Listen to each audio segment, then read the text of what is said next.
Hello everyone and welcome to Urban Self-Defense. This is the first video in our real-life scenarios section. We've picked some of the most typical problems and threats that women come across, and myself and Miriam will show you some general approach to self-defense and high percentage techniques that will help you to deal with those problems. So scenario number one, most of you come across that creepy, maybe slightly drunk person that will try to get a little bit too friendly with you and get a little bit too close, maybe even touch in a certain way. What's the best approach to that type of threat? One of the best things you can do is raise your palms and place them between you and the attacker. This is like an international body language, so most of people should understand that they're not welcome coming too close to you. So that's how we're gonna start. I'm coming closer to Miriam, and Miriam is raising her hands, which will give me a bit of a warning or message that she's not happy with it. So let's try this again.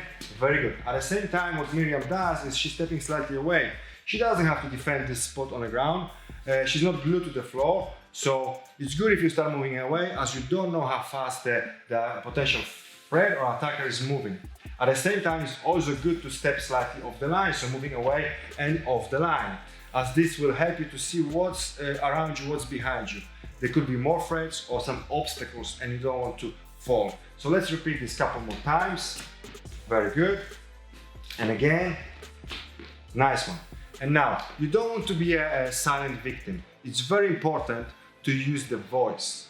So as soon or as often as you can, also when you train, make sure you train your voice. Something in the line of step back, move back, raise your voice, as this gives you authority over the potential attacker, and it will also help to communicate with him. At the same time, giving some sort of a noise or notice. You will get a notice from bystanders, for example, which might help.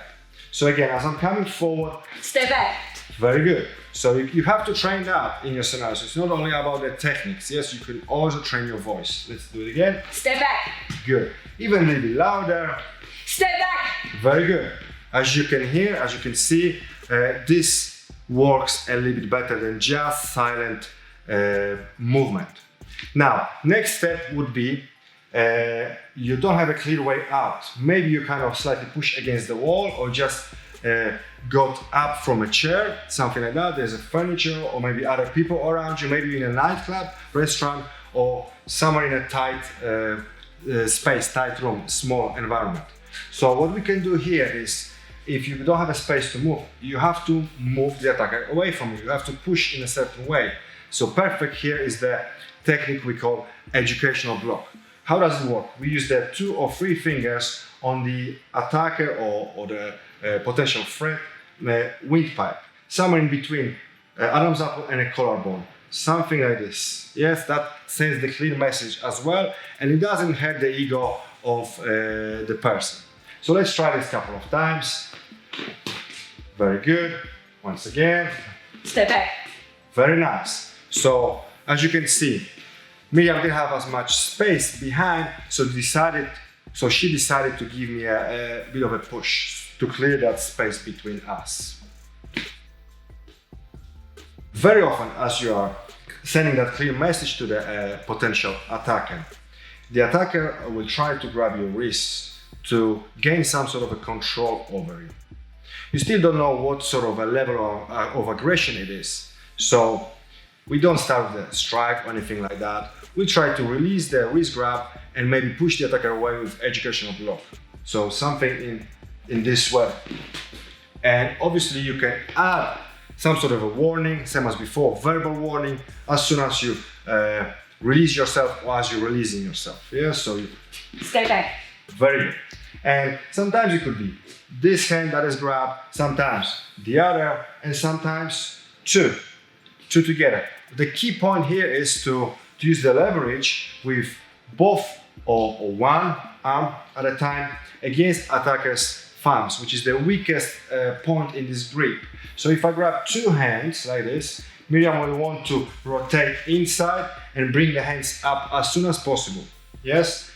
Again, very good. At the same time, increase the distance, as you don't know where this type of grab can lead to. It could be headbutt, it could be some sort of a takedown or push to the ground. You want to gain the distance as soon as possible. So let's try a couple more times, moving away. Very good. Sometimes it's some sort of a scenario where there's an argument, the guy or the girl is grabbing you, you release yourself, you might add educational block here, and you might add a warning, verbal warning as well. So let's do this again, all together. Maybe start with some sort of a grab, argument, you release. Step back. Very good. So as you could see, we connect everything together. Positioning, verbal warning, body type of communication, releases from the wrist and educational block. Now, sometimes if your hands were not here, but a bit lower, you could get grabbed in this way. So the key points are, again, you want to fight against the thumbs, as these are the weakest point in someone's control over you. So you want to go outside and up, this way. Very good. Again, a little bit more, yes, more power, more snap in it. And same as usual, increase the distance, try to keep the attacker away from you. Ideally, move off the line. So let's try again. Here, outside and up, very good. Excellent. And you can practice in different ways, like sometimes you're gonna get grabbed here, sometimes your partner can approach where you have to warn him or give him educational block. So we can play and we can train different sort of grabs, double grabs here, single grab here, here, or double grab here. And you can train like this when your partner is kind of suddenly grabbing one of the hands, you have to release from it. The main key is rotate against the thumb and move away. Yeah, so here, double grab, very good. Come a little bit closer. Sometimes you might be grabbed with your hands down. Again, you know the key point, rotations against the attacker's thumbs. Yes, sometimes you can follow. So your training partner can follow you when you release, where you have to use educational blocks. So you can add that, and you can add also the verbal communication. So once again, release the grips, give him the push, and give him the warning. Very good. Whenever you train on your own, please visualize those scenarios in your head.